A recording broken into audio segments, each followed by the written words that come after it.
Kasasiro kye kimu ku bintu ebisinga okuzuzumbya abakulembeze emitwe naddala mu kibuga Kampala.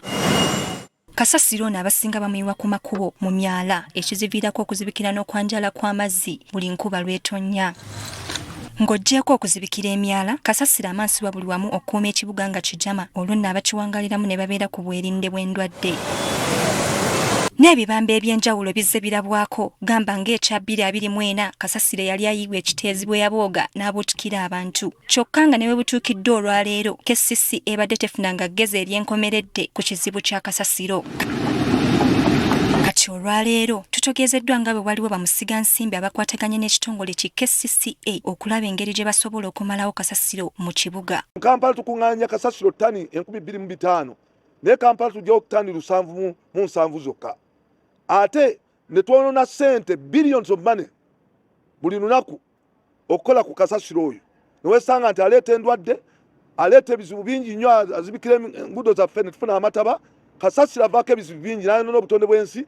Ne tugamba twetaaga solution egenda okumugirako. Okusinziira ku Lord Mayor wa Kampala Ronald Balimwezo, Kasasiro ono wakweyambisibwa okubaako ebintu ebiganyulwa eggwanga. Akolebwamu amafuta agakozesebwa okuvuga emmotoka ezo, akozesebwamu ebijimusa ebiri organic, pawuda akozesebwamu amasannyalaze. Pawuda oyo bamukolamu embaawo ebika 6 eby'embaawo.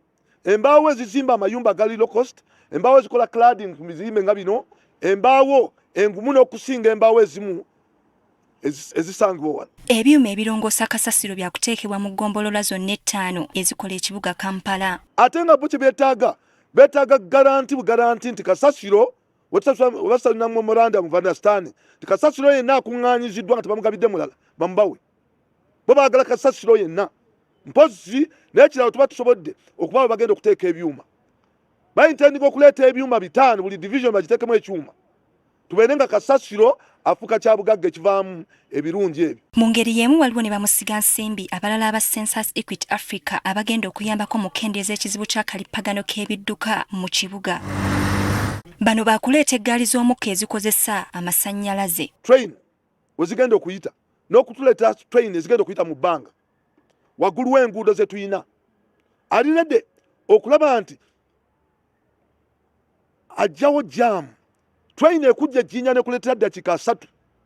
Ekujja Jinja ng'okuva Jinja tumalawo essaawa nga 3 biri kitundu.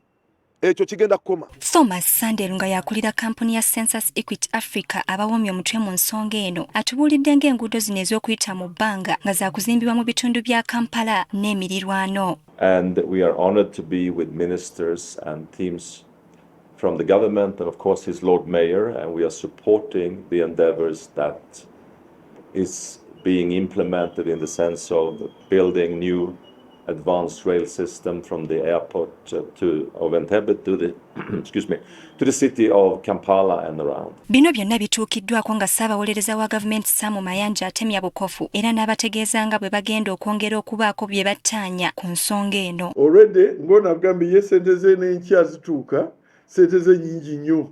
Kyagendako kati Bank of Uganda ssente ze ziyingira ekiddirira wansi buno bye tukolako nga bwagambye nti nze ndeeta train zino zikola ino zikola kwaje ebintu tubikkiriza mu bbanga tukozesa ebiwandiiko bijja ne bijja wansi ne bikolebwa feasibility studies zonna ne tuziraba ne kijja wano mu Attorney General Chambers ne kissibwa mu mateeka amatuufu ne kitandika okukola. Kati ekisigalidde kwe kulaba ng'ensonga zino zitwalibwa mu lukiiko olwa KCCA olw'ekikugu kosa woofiisi ya Ssaabaminisita owa Uganda.